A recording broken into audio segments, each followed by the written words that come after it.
You are listening to the Fly the W670 podcast. Don't forget to listen, download, review, and most importantly, subscribe to the podcast. You can follow Crawly and I on all our social platforms, Fly the W670, Twitter, Instagram, and Fly the W on Facebook. Email us at flythew670@gmail.com. Of course, this is season 3. It's episode 81, Remembering 1984, Warren Brusstar.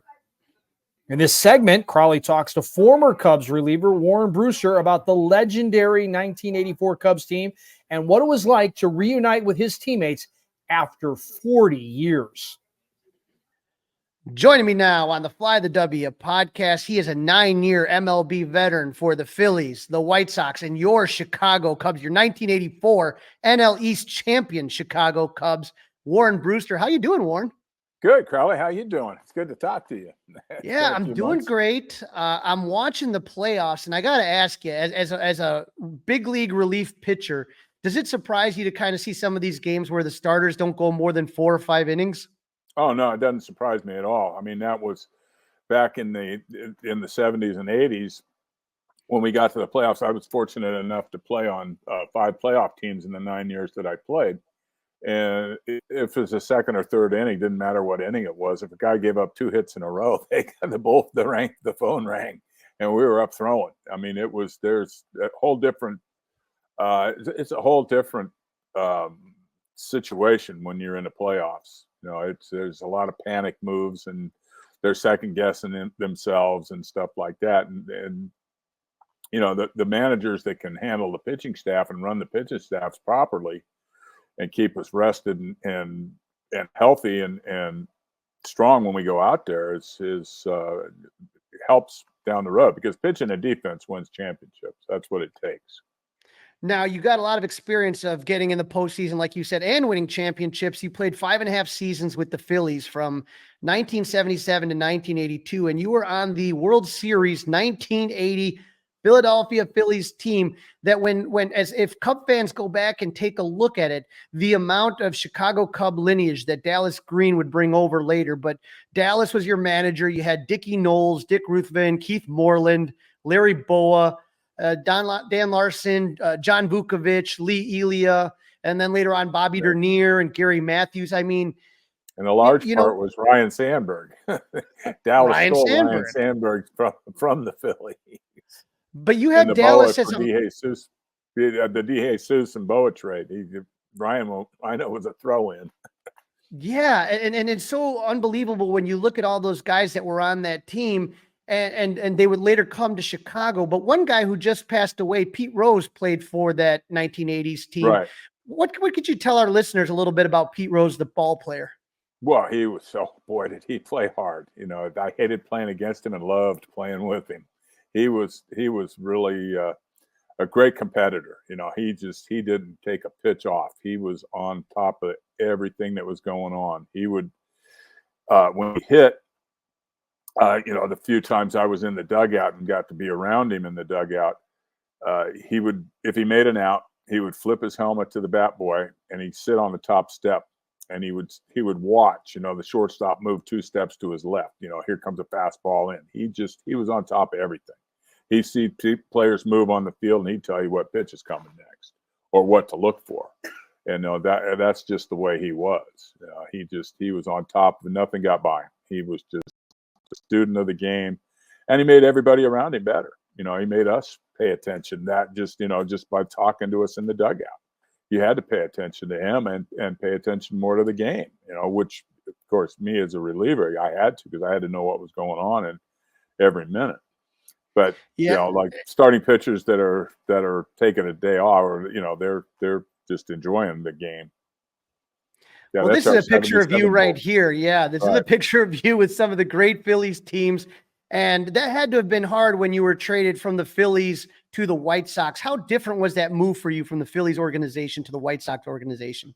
Well, actually, because I was a National League pitcher and had to hit, going to the American League for me was outstanding, because now they didn't take me out for a pinch hitter. I could pitch until I got done. You know, I could go 2 or 3 or 4 innings, and instead of, you know, coming in maybe facing one hitter, get a double play ball, or getting out of a jam in an inning, and then I come to bat the next inning and I'm out of the game. So the American League always intrigued me. It was something that I wish I would have been able to play, not only play more in, but see all the major league parks. I never been to Boston. I haven't been to Detroit. I was fortunate in 1978 to go to the World Series, the Dodgers and Yankees World Series. So I did get to see Yankee Stadium. But there's a lot of the Eastern Division teams in the American League ballparks that haven't been able to or didn't have a chance to see, which I would have enjoyed playing in, like Boston and Yankee Stadium, or just being in the clubhouse to see, those shrines of baseball, famous baseball parks. Now, on January 25th, 1983, your old skipper, Dallas Green, then the general manager of the Cubs, traded Scott Fletcher, Pat Tabler, Randy Martz, and Dick Tidrow to the White Sox for you and Steve Trout. I mean, that's got to be kind of a weird feeling to be traded from one side of town to the other. That's got to be really nice, right? Right. Yeah. Mm-hmm. But I knew it was a matter of time before Dallas came and got me. It was, there was mention when I went to the White Sox that the Cubs were interested in me and wanted to be involved. So I knew it was a matter of time before I ended up being a Cub. And did you know a lot about the Cubs? Oh, sure. I played against them, in the National League East. They were in our division, so you were very well aware of the players. Yeah, you had to be, because you're going to face them, 18 times a year. So, but to me, when you look at that trade on paper, that's a steal. That's a steal for the White Sox. They got 4 players for Steve Trout, who was out of favor with Tony La Russa, and myself, who, if I would have made the team, would have been their last reliever. So Steve Trout was never going to pitch for Tony La Russa anymore. So he was expendable. I would, if I would have made the team, I would have been the 10th pitcher on the staff. So I was expendable. And then you get a guy like Tidrow, who's had a great major league career. Scott Fletcher, who's a good middle infielder. Pat Tabler, who went on to have great years in Cleveland.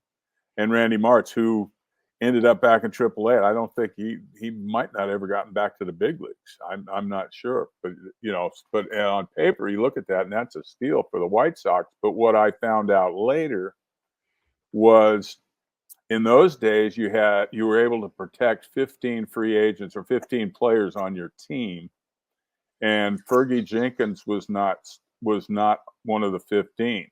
And had that trade gone on the way it was, the Cubs had a verbal agreement, I think, with the White Sox that they got to keep Fergie. So he was actually part of the trade. It just wasn't mentioned. Wow, that's unbelievable. Now, not only did you know Dallas Green and Steve Trout, but Bill Buckner also graduated from your alma mater, Napa High School, which unbelievable. It got you, and you were the pitching coach there. You're in the Athletic Hall of Fame. Did you guys know each other in high school? Yes. Mm-hmm. I was a sophomore when he was a senior. Plus, he played football. He was a great football player. And he played basketball his senior year. So we played basketball. I didn't get a chance to play football against him because I was just a sophomore. But during basketball season, I did get a chance to play against him in basketball. And then baseball, I was on the JV team when he was on the varsity. So we were, our paths crossed. And then also on that team, on the 84 team, was Rich Bordy, Dick Ruthven, and myself. All went to Fresno State. Unbelievable. Well, spring training in 1984 didn't go so well. I mean, not like the records matter, but you guys were 7-20. There's fights among teammates, fights among the front office and players. Dallas Green got upset you guys didn't show up to a voluntary dinner. Right. Were you concerned entering the regular season? It seemed things kind of seemed to be in disarray. Right. I didn't realize we were that good. I thought, from what I remember, we were 3-23. So I guess that was better record than what I thought. But yeah, that happened. We had a Saturday night where he said that the owners or a lot of important people were coming into a dinner, and he didn't say it was mandatory to come, so nobody showed up. Yeah, none of us were there. And the next day, he said, okay, because of that, the people who were there the night before for the dinner that no one showed up for, very few players, maybe 3 or 4 showed up, had access to the clubhouse. So they just let everybody in. They opened the doors for everybody and just let them in and mill around in the clubhouse, which I mean, to me, if I was a fan, I'd rather do that than have them just sit there with dinner and have dinner with them. I'd rather see the clubhouse and what these guys go through on a daily basis. Right. So real close to the end of spring training, March 27, 84, Green orchestrates a trade, right? This is going to define the 84 Cubs. He's going to trade Bill Campbell and Mike Diaz to the Phillies for Bobby Dernier, Gary Matthews, and Porfi Alma-Torino. So you had to have known, you played with Bobby D and Sarge with your days with the Phillies. Yeah. Did you know that they were going to have as big an impact on the Cubs as they did? Oh, immediately. Yeah. It's just, in fact, they came in. And the next day, I went to the airport with them when we got on the plane going to. Well, we started the season in San Francisco, but I went to the airport with them because they were old friends of mine. We played golf together. We'd had years together, so we were really good friends. And the one thing that Dallas did, as far as what I heard, was he started putting stuff on the computer, and we were 7-37 on AstroTurf in 1983. So something had to be done. We had to get he had to go out and get some outfielders that could go catch the ball. And Bobby D was in an infancy stage in his career, and came out and was just an absolute superstar. Those few years he was in Chicago, he really made a difference. He stole a lot of bases and he covered a lot of ground in the outfield. Right. And so you guys get off to a good start in 84. You're 12-8, but Dallas is not done wheeling and dealing. On May 25th, he trades Billy Buckner to Dennis Eckersley. Was it hard for you to see Buckner get traded? Yeah, because we were good friends. We spent a year together in 83 and got to know each other a little better off the field, and we had a good time together. He was somebody that I grew up with. So, I was an idol of mine growing up because, the things he did in high school, he was an All-American football player because he could run back in those days, and he hit 667 his junior year in high school. Oh. His junior year, he hit 667. And they got to know him, so they kind of pitched around him his senior year, and he only hit 532. Yeah, well, that's how good a hitter he was. Now, Dallas wasn't done. June 13th, he sends Mel Hall and Joe Carter to Cleveland for Rick Sutcliffe and George Frazier and Ron Hasse. And Sut strikes out 14 in his Cubs debut against the Cardinals. He would go on 16-1 run and win the Cy Young Award. Was that up there for one of the best pitching performances you've seen in MLB as far as what you got to witness from a teammate? Oh, definitely. I played with Steve Carlton, who did stuff like that a lot of times too, a lot of one hitters. But Sutcliffe came in and just dominated. He had 4 months that just are off the charts. You go 16-1 in any league is phenomenal, and he did it in a tough national league, and that carried us into the playoffs and almost to the World Series. The trades that Dallas made, he kept trading the young kids to go get veterans that, in fact, I believe Joe Carter was in that trade. He traded Joe Carter. Yeah, who was going to be eventually a superstar, but we had Matthews and left. There just wasn't room for him. I'm sure he would have loved to be able to play him every day. But he was a rookie, and he didn't, he was building for now. He wasn't going to wait for 1 or 2 years down the road. He was building the team for now and winning right now. And that's what he did. And he was there 2 years and put a winner on the field. Right. And so the most famous moment of that season, June 23rd, 1984, Cubs Cardinals, NBC, game of the week. Steve Trout's knocked out in the second. Rich Bordy pitched 3 2/3. Dickie Knowles pitched 2/3. You came into the game in the 6th inning to relieve Knowles, runners at first and second. You got the final out. Right. What do you remember most about that game? Did you know Sandberg well from your time with your Phillies? And did you ever think anyone was going to hit 2 home runs off Suter? Right. Yeah, exactly. No one's ever going to hit. You're lucky to hit one. He probably gave up one every 6 or 7, 8 weeks. He was just absolutely nasty. He was by far the best relief pitcher in the game at that time. But I knew Rhino. In 1981, I got sent back to AAA, and we played together for a full season in Oklahoma City. And he was a shortstop. And I'd come from having a shortstop when I was in AA in 1976, where I was 10-17 with a 2.71 ERA. I was pitching games and losing games where I didn't even give up an earned run because the shortstop made 60-something errors that year, and he probably made 40 of them behind me. So, Rhino was he was phenomenal. The ground he covered, it was, you could see the defense. You didn't know about the hitting, but the one thing, and it never goes into slumps, and that's speed. And the way he played on the field was he made it look so easy. He would be on first base, they'd get a ball into the outfield, and he'd be standing on third. Gee, how did he get there so fast? I mean, it looks like he wasn't even running hard. The speed was very hard to detect. He was just a phenomenal athlete. And all-state when you grew up in the state of Washington, and was all-state football, all-state basketball, and all-state baseball. So he was a pretty good athlete. Oh, yeah. Now, the first half of the season ends, and it's a close race in the NL East. You got the Cubs and Phillies, and then the Mets are a little bit behind. The Phillies come back to earth, but the Mets were right behind you, a really good team. And, one of the turning points of that season, August 6th, the Mets come to Wrigley. You guys are clinging to a half-game lead over New York. You win the first game. Then there's a doubleheader to the next day, and Keith Moreland hits a big 3-run home run in the first game. But in the second game, Moreland gets plunked by Mets starter and future Cub GM Ed Lynch. I actually saw him the other day. Moreland charges the mound, and the team start brawling. Now, you had some tough guys on that team. I'm going to ask you here, Warren, if you could pick one teammate to jump in a fight with you, who do you think would be from that 84 team? Well, it'd be Sarge without question. Sarge, he'd take care of business with no question about it. And that was the one thing.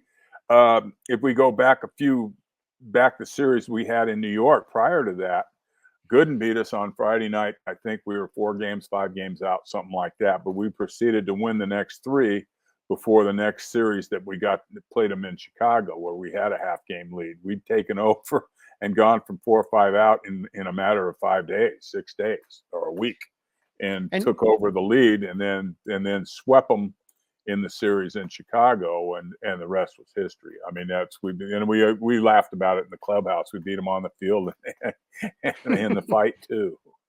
Did you guys know after that moment that the division was going to be yours?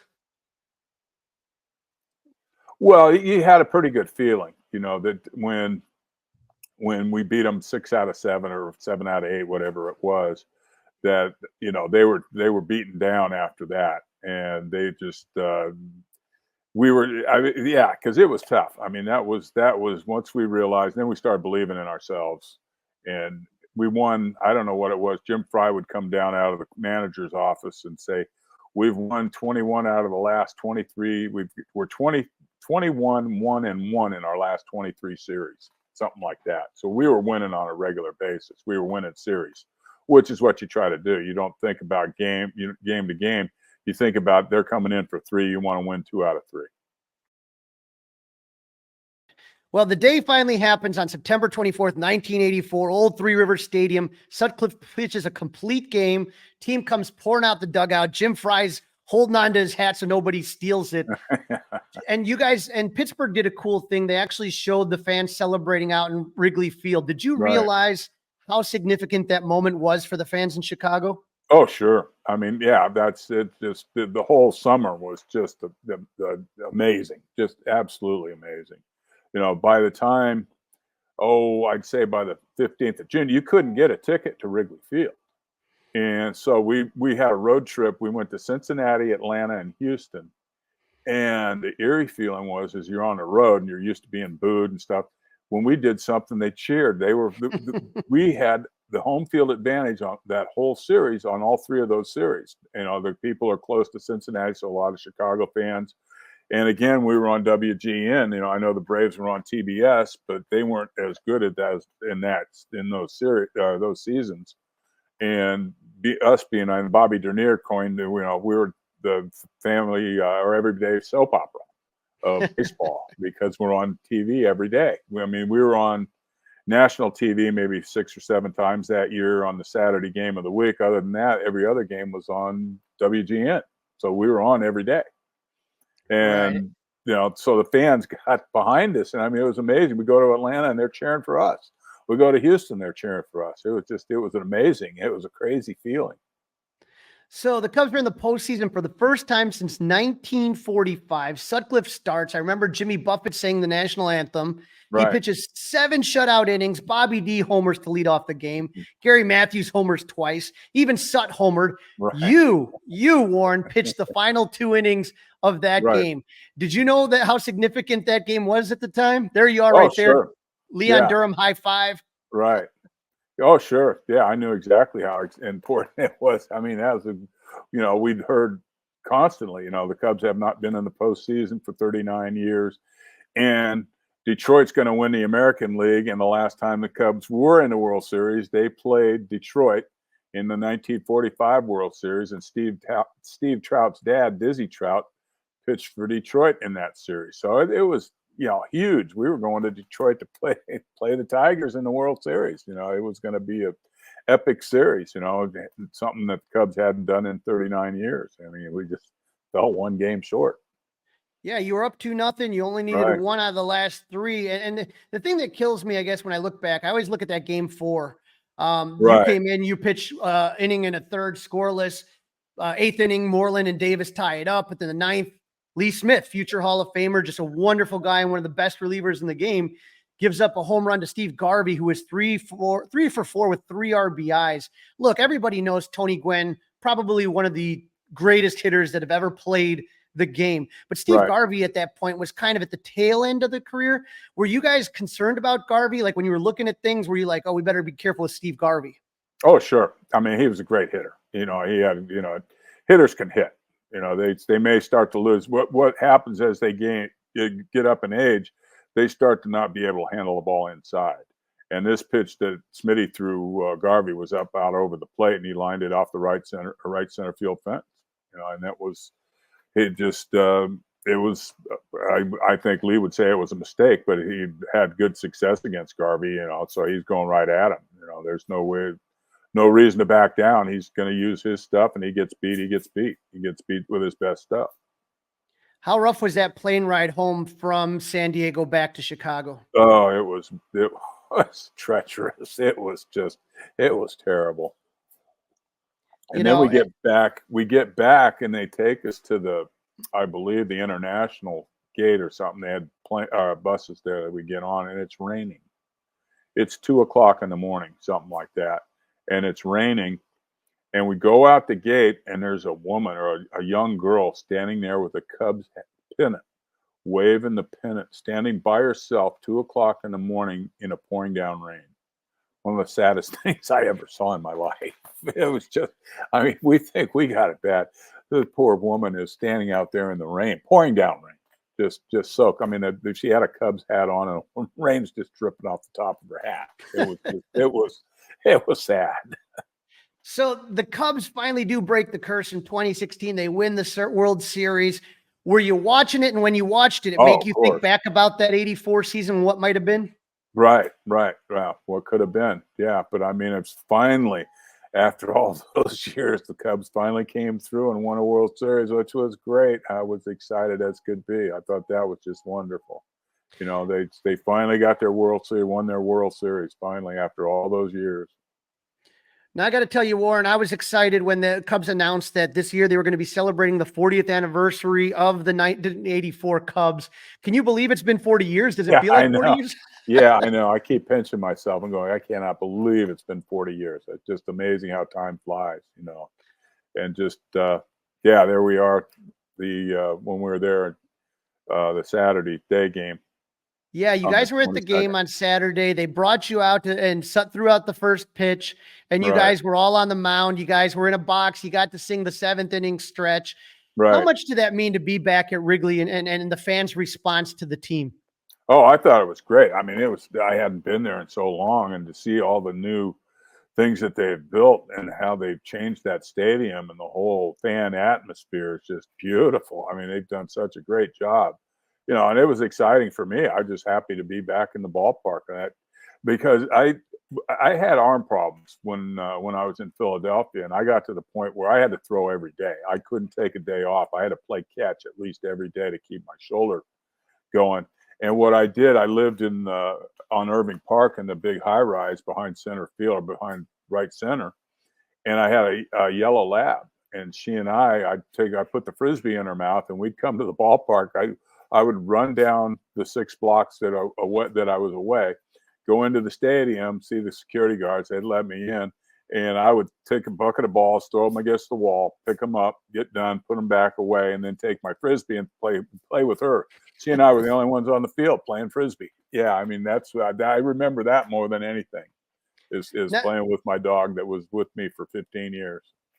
Now, not only did you guys come and have your day at Wrigley, Sunday was the Sandberg statue dedication ceremony, which was a beautiful ceremony. Yes. And then I got to see you kind of in a different light with all your ex-teammates at Club 400. I know you guys did a 1984 golf outing. Right. And there's you with Bobby D and Leon and Steve Trout and Jody and Richie Hebner and all that stuff. Mm-hmm. What was it like to me, just from the outside, not knowing your guys personally and your interactions? It seemed like you guys never missed a beat. Like you guys just kind of, you were right back as a team again. Right. And that's what I said. We won the World Series in Philadelphia in 1980, but the 84 team was the most fun I had ever in any season, because we all got along. If we went somewhere, if we came into town like Sunday night or late Sunday afternoon to go out to dinner, there'd be 15 to 18 of us. Almost the entire team would go. Wherever we went, we all went as a team, basically. I mean, we enjoyed hanging out with each other, and we had a great time. Not only we were a good baseball team, but we were good friends off the field.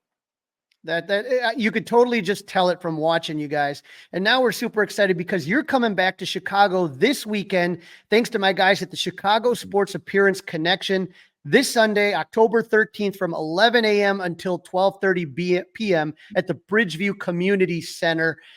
You got to see it a little bit with Club 400. Like Cub fans don't forget, and they love getting autographs, especially those team signed pieces from 1984.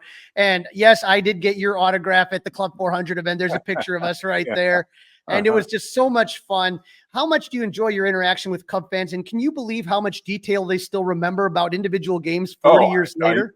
I know. It was mind-boggling. It was just, it's like it just happened yesterday. It was amazing. And I could tell all the little idiosyncrasies, and this happened in that game. Remember this game? Yeah, I mean, it's just great. We spent 3 hours, I believe, at Stu's house signing, and it was like the time just flew by. I mean, it was so much fun to have interaction with the fans, and to be in a situation like that where we're at ease. And, they're not rushing the people through. We have a chance to talk to them, take pictures, and just really interact with the fans. That's what when I do things like that, that's what I enjoy the most about it, is being able to interact with the people and take the time to say hi to them and, and shake their hand or take a picture or whatever. I mean, it's fun for me, because bottom line, I'm still a baseball fan. I have been since I was 5 years old. Well, Warren, I can just tell you the feeling was mutual. Everyone loved talking to you, loved getting your autograph. And so that's why I'm just telling everybody, you head down, you can go to get to csac.biz, and that has all the information about your appearance. And again, just head on down. When you go down there, it's a really great venue to get stuff signed at. That's the Bridgeview Community Center, 7900 South Ocato Avenue in Bridgeview, Illinois. Go to the website. They have everything right there, and join the CSAC, because great group of people running that. And it's going to be fun having you there. And I know, like you said, you're going to take the time with the fans, and your autograph is phenomenal. And it was so much fun talking to you while you were in town. Thank you, Crawly. I really appreciate that. It's great. I love Chicago. Always have. I always have the greatest respect for the town of Chicago. I just loved it there. I loved every minute I was there, and enjoy coming back. I've been looking forward to this for 2 or 3 months now. Well, Warren, I appreciate you jumping on, giving a little bit of your time, and I'm hoping I see you back out at Wrigley. You and your lovely wife, Danny. I hope to see you guys at Wrigley, hopefully sooner rather than later. Yes, you will. I promise you we will, Crawly. Yep, we're looking forward to it. We're looking forward to going back and spending some time in Chicago. Absolutely wonderful. Thanks again, Warren. All right. Oh, you're welcome, Crawly. Thank you. This, of course, is Season 3, Episode 81. We are remembering the 1984 Cubs. And now, Crawly, it is time to talk about the postseason. I'm being honest with you, Crawly. I've got a little FOMO. I'm missing it. I'm missing the Cubs being part of this, especially what's happened so far in the National League. I feel like the Cubs could be this close. Yeah, unfortunately, I feel like Jed's going to keep thinking that and not make the big moves he needs to do. But there's been a lot of anniversaries. If you follow my Twitter at Crawly's Cubs, there was a lot of memories. Today, for example, I was at game 2. Or no, I was not at game 2. I was at game 3. But today's the anniversary of game 2 of the Cubs beating the Cardinals in the NLDS. Kyle Hendricks' postseason debut. We had the anniversary the other day of Javi Baez's basket shot over Johnny Cueto. I was at that game. That's the one game of that run that I got to go to. That was the only playoff game I made that season. Yeah, I made all of them except for the game 4 of the World Series, the one that Lackey kind of didn't do real well with. But, you're right. It's just those playoff memories when you take a look at some of this stuff and then you wish you were there and feeling what those fans are feeling. I'd be happy listening to Pat and Ron on the radio, Crawly, let alone being there. Right. But for me, just the atmosphere, the playoff atmosphere, the buzz, the excitement, and when something exciting happens, there truly is nothing more magical than that. And so like I said, I see these fans going through it and they're enjoying themselves, and I wish we were part of it. Yes, absolutely. All right, well, let's start off on the American League side. And again, games are going on as we're doing this. We have not reached a pinnacle anywhere except over on the National League side. We'll get that in a minute. But let's start off by talking Tigers Guardians. Yep, like you said, series is not done. You picked the Guardians, I picked the Tigers. We'll see what happens. I picked the Guardians?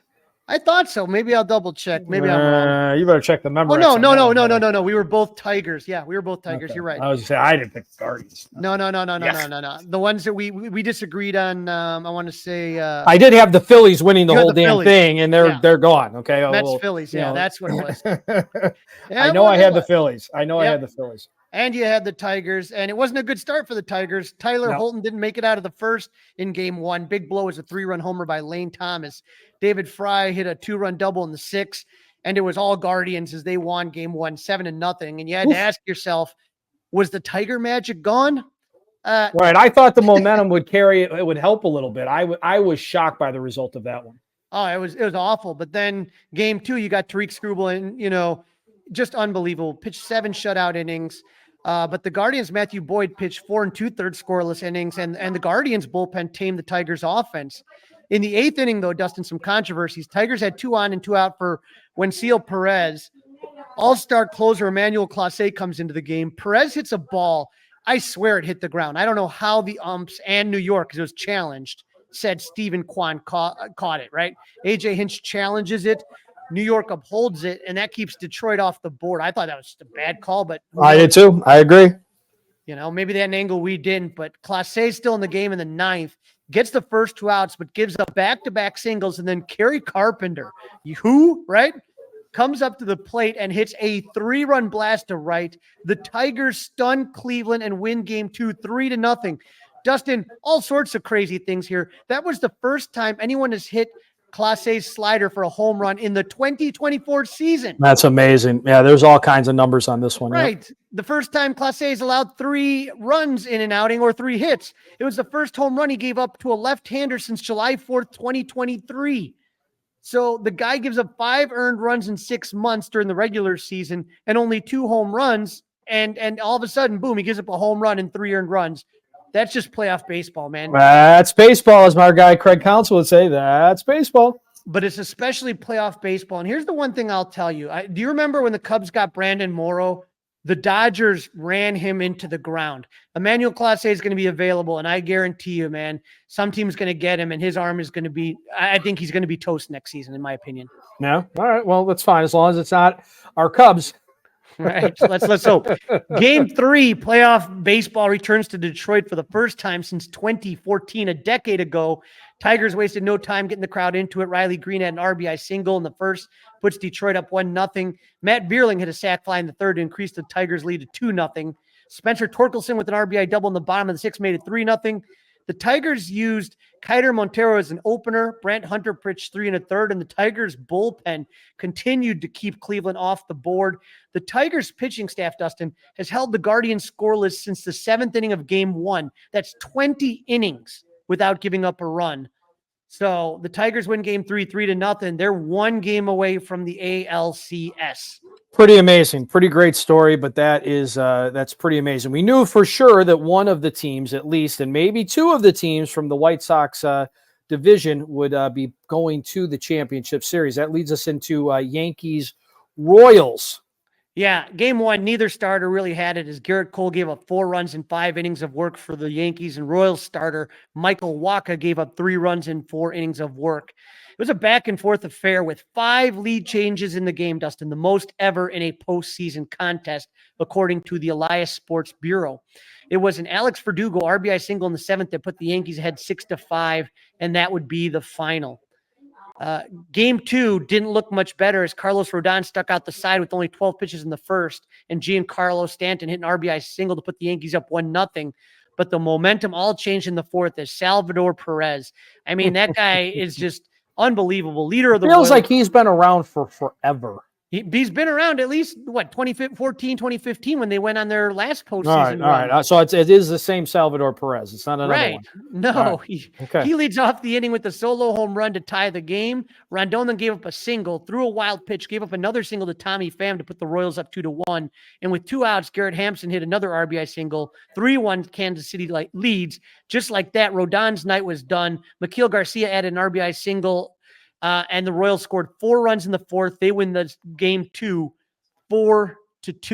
So Dustin, that takes us to game 3, first playoff game. Now they're in Kansas City, KC, right? Yeah, Yep. since 2015, their World Series run. The Yankees struck first with Giancarlo Stanton hitting an RBI double in the 4th, and Juan Soto hitting a sac fly in the 5th to put New York up 2-0. The Royals struck back in the 5th when Kyle Isbell hit an RBI double and Michael Massey hit an RBI triple to tie the game. But with the score tied at 8, Giancarlo Stanton struck again. Solo home run to put the Yankees up 3-2. That was the final. So the Yankees are 1 game away from the ALCS. Dustin, when Giancarlo and Crawly, they've got Garrett Cole going in game 4. So they've got their ace lined up to get them to the ALCS. Absolutely. And when Giancarlo Stanton is healthy, that's what people forget. He's a force. You know what I mean? Just Yes, he can't stay healthy. Well, he cannot stay healthy. All right, Dodgers Padres. We all thought this was going to be the most exciting of the matchups, right? A lot of star power, a lot of all-stars, a lot of people that everybody would love to have on their favorite baseball team. Yeah, and Dustin, the games haven't been the greatest, but there's been a lot of drama, right? We knew lots of drama. Right. We knew it was going to be spicy, and it hasn't disappointed. Looked like a good pitching matchup on paper, right? Yeah, spicy. Dodgers rookie Yoshinobu Yamamoto taking on former White Sox Dylan Cease.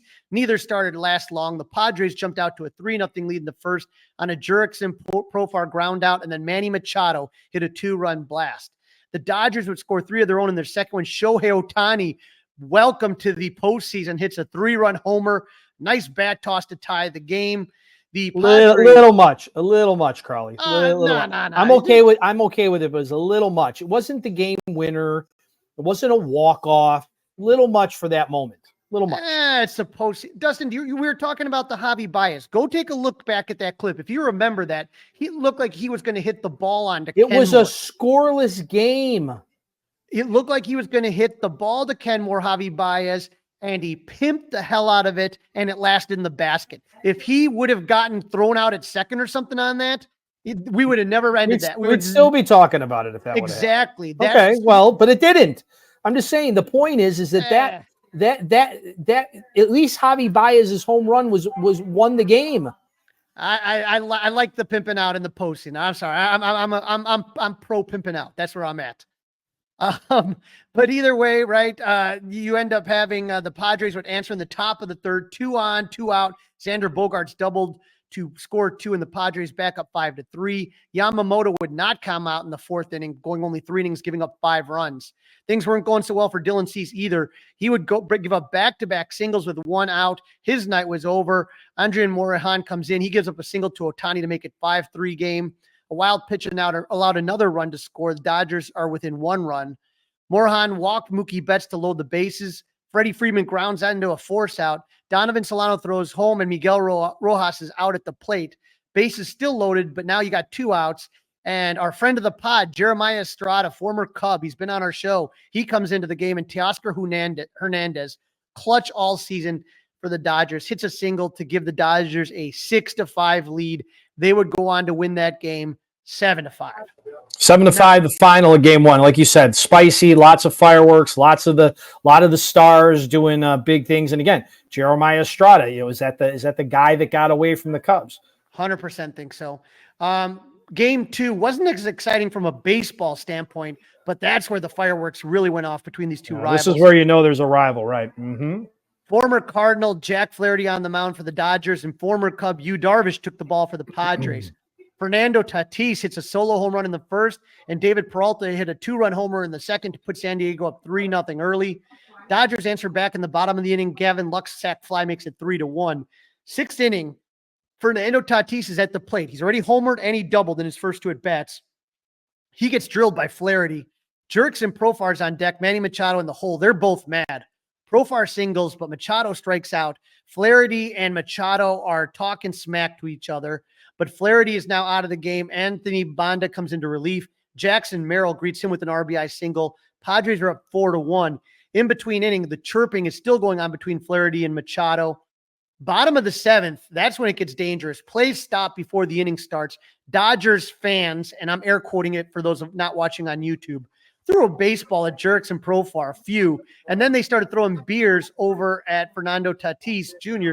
And so the game stopped as Padres manager Mike Schilt and the team huddle up with Profar. PA announcers reminding the fans not to throw objects on the field. I mean, Dustin, that was just, it was dangerous. It was ridiculous. And I'm going to say this. I've been to a lot of games. I've met a lot of opposing fan bases. There's nothing worse than Dodger fans. I'll just put that out there. I would rather be at a game with Cardinal fans than Dodger fans. Yeah, I would agree with you. No doubt about it. And so whatever. And so whatever was said at that meeting and whatever Machado said in the dugout, Padres come out with some fire. They hit 2 home runs in the 8th. And 2 more in the 9th, and the Friars win this, or they score 2 more runs and have 2 more in the 9th, and the Friars win this one 10-2. The Padres tied a single game MLB postseason record by hitting 6 home runs, 2 from Tatis. The other 2 teams that did it, Dustin, 2023 Phillies and the 2015 Cubs, who previously belted 6 in NLDS Game 3. I was at that game. It was amazing. But the Padres become the first team to do it on the road in the playoffs. So there was still some bad blood the next day as Dodgers manager Dave Roberts accused Machado of throwing a ball in his direction. Yeah, that's a weird one. This is where the story gets weird. That I'd like a little bit more on that. And writer Ken Rosenthal for The Athletic wrote a negative article about Machado. That's being nice. Negatives being nice, Crawly. Every Padres player refused to talk to Rosenthal before and after Game 3. So right, not welcome in the dugout. Usually he gets that on-player interview after the game. The guys up in the booth had to end up doing the interview. Really nasty. Yeah, it was unbelievable. And that's so not Ken Rosenthal. I mean, that's not the Ken Rosenthal I know from back in the Sporting News days. I mean, Machado's been a guy with controversy, but to say that I haven't seen anything that I saw from any video that made it seem like he's trying to throw at Dave Roberts. He was defending his player Fernando Tatis from getting hit. I think it was just a little, and then again, Rosenthal called Fernando Tatis a peacock, which again, he kind of is, but he's a writer. You know what I mean? He's got to be careful. Yeah, he's a writer, and he's about 140 pounds sopping wet. And he wears a bow tie, and that's his look, and it's all fine and good. But yeah, that's a pretty heavy duty accusation. Yeah, I wouldn't be surprised. I wouldn't be surprised, honestly, if Fox were to pull him and go with somebody else in that role. Honestly, especially if the Padres are able to survive. If the Padres are able to survive, again, you can't be. I mean, it's unusual. He injected himself into the conversation. Right. You are not supposed to be part of the story. Right. As a writer. Yep. So Game 3, the series heads back to San Diego where Michael King faced off against Walker Buehler. Dodgers get on the board first when Mookie Betts, who's been struggling for a while now, hit a leadoff home run to put the Dodgers up 1-0. San Diego roars back in the second, scoring 6 runs, which marked the Padres' highest scoring postseason inning in franchise history. The first 5 Padres reached base on a single, a fielder's choice, and an error. a fielder's choice, a 2-run David Peralta double, a single, and a sac fly. That made it 4-1. And then the Peacock, Fernando Tatis Jr. added the exclamation point. 2-run homer makes it 6-1 Padres. Alley came back in the third, the first 3 Dodgers reaching. Freddie Freeman lined out, but Teoscar Hernandez, there he is again, hits a grand slam to cut the Padres lead to 1. But San Diego's bullpen was able to pitch 4 shutout innings to give the Friars a 6-5 win. Dustin, unfortunately for the Padres, momentum didn't keep going in game 4 as the Dodgers absolutely blew out the Mets. blew out the Padres. Dylan Cease has had a brutal postseason. Dustin, his ERA right now, he's only able to go 1 2/3 innings, gave up another 3 runs. His ERA right now is 14.40 in the postseason. Yeah, Mookie Betts took him deep in the first inning, and the Dodgers just kept adding on as the game rolled. So that game now is that series is 2-2. Game 5, Friday night. Former Cub, Yu Darvish taking the ball for the Padres. The game's in L.A. against the Dodgers, obviously Padres. And the Dodgers still haven't named a pitcher. They might be going with some type of a bullpen game. And then the winner of this series is going to be the host team for the National League Championship Series that opens up on Sunday somewhere in California. And who are they going to play, Crawly? Who? They are going to play the amazing Mets. Here they come again. Unbelievable. Game 1, Kyle Schwarber keeps his usual postseason heroics, a leadoff home run in the first, but the Phillies up 1-0. And Zach Wheeler was magnificent, pitching 7 shutout innings. Dustin, he only gave up 1 hit, and they're up 1-0. Unfortunately for the Phillies, there's 9 innings in a game, and the Mets have a flair for the late inning comebacks. Oof. Once Wheeler came out, the Mets scored 5 runs. Mark Vientos, Brandon Nimmo, J.D. Martinez had RBI singles. Pete Alonso and Starlin Marte each had a sac fly, and the Mets stunned the Phillies with a 6-2 win in Game 1. Game 2 was another classic in a postseason that's been filled with them. The Mets jumped out to an early lead as Mark Vientos had a 2-run blast in the third. Pete Alonso with a solo home run in the 6th. That put New York up 3-0. Phillies answered back in the bottom of the 6th. Bryce Harper hit a 2-run blast to make it a 1-run game. And then Nick Castellanos, back-to-back jack solo shot to tie the game. Brandon Nimmo would untie it for the Mets with a solo home run in the 7th, but the Phillies would score 3 in the bottom with the 8th. Brandon Stott driving in 2 runs with the triple, and then scoring on a JT Realmuto's fielder's choice. Top of the 9th, Mets are down 6-4. Here they come again. Francisco Lindor on first. Mark Vientos hits his 2nd home run of the game to tie it up. Dustin, how many late inning hits does this team have in them? Yeah, they got 9 lives. So it looked like the Mets magic continues, but then all of a sudden, in the bottom of the 9th, 2 outs, Trey Turner and Bryce Harper both draw walks, and then Nick Castellanos, who was booed earlier in the game, hits a walk-off single to even the series with a 7-6 victory. But you know what? I just hate the Phillies and the booing their own players. Yeah, their fans are brutal. Their fans are just brutal. Yep. Takes us to Game 3. New York starts spreading the news. Sean Manaea on the bump for the Mets against Aaron Nola. Manaea pitches a gem. He went 7 innings, gave up 1 run. For Aaron Nola, rough one. Pitched 5 innings, gave up 4 runs on 5 hits, including 2 home runs. Solo home runs by Pete Alonso and Jesse Winker. Phillies bullpen gave up 2 in the 6th, and 2 in the 7th, and 1 in the 8th as the Mets took this one 7-2. So that takes us to Game 4. Win or go home for the Phillies. They got off do or die time. Yeah. Right. The Phillies got off to a 1-0 lead when Bryce Harper scored on a fielder's choice, but that was the only run. Jose Quintana, there he is again. He gave up in 5 innings, and the Mets bullpen pitched 4 shutout innings. Mets had a lot of opportunities to score in the first 5 innings, but couldn't get the tying run across until the 6th inning when Francisco Lindor came up to bat, bases loaded, and he hits a grand slam, the 3rd one in Mets postseason history to put the Mets ahead 4-1, and that would be the final. The Mets are the first team to punch their ticket to the NLCS. Dustin, boy, oh boy. I mean, we now have 3. They were 10 games under 500 not that long ago. 10 games under 500. This is why, you just have to get yourself into the tournament, and you don't know what's going to happen from there. Get yourselves into the tournament, Cubs. Get yourself in. Yep. And so as we stand right now, the Guardians and the Tigers are playing while we're recording this. Detroit needs a win It's tied at 1. They only have 2 hits, but they got a run. And then tonight is going to be Yankees-Royals. Win or go home for the Royals. We'll see what happens. Garrett Cole, like you said, versus Michael Wacha.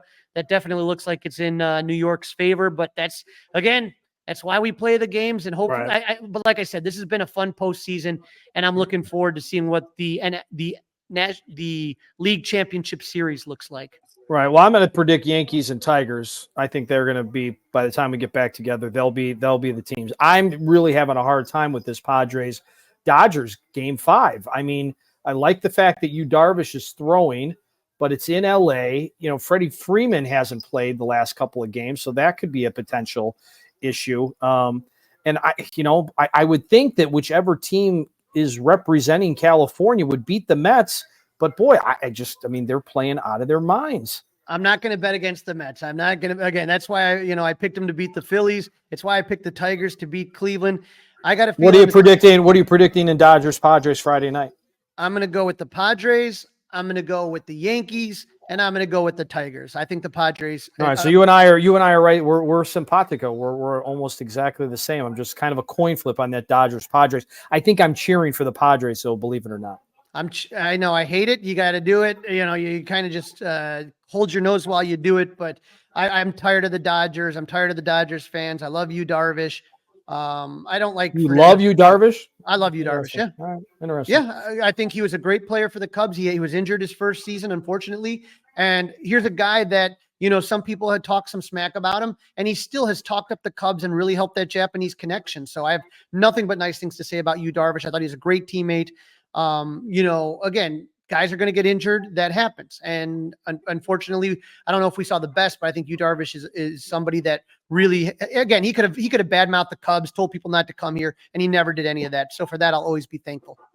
That's a wrap. Don't forget to listen, download, review, and subscribe to the Fly the W podcast. Follow on the socials, Facebook, Instagram. Of course, we're on Twitter. You can email Crawly and I, flythew670@gmail.com. And you can watch us. You heard Crawly talk about it earlier by subscribing to that 670 The Score YouTube channel. Crawly, enjoy the baseball. Sadly, yesterday, that would have been Wednesday, was the last time we will have 4 games on in a day in baseball until we get to late March, I guess. Yep. Enjoy it while we got it. We'll still be here cheering, even though the Cubs are not in it. Go Cubs. Hey guys, it's Crawly. Thanks for watching. If you enjoyed this video, please don't forget to give it a thumbs up and subscribe to our channel for more content like this. If you want to see more of our videos, be sure to check out our playlist and let us know what you think in the comments below. Also, don't forget to follow us on social media to stay up to date with our latest episodes. Links are in the description. Thanks again for watching, and we'll see you in the next video. Go Cubs!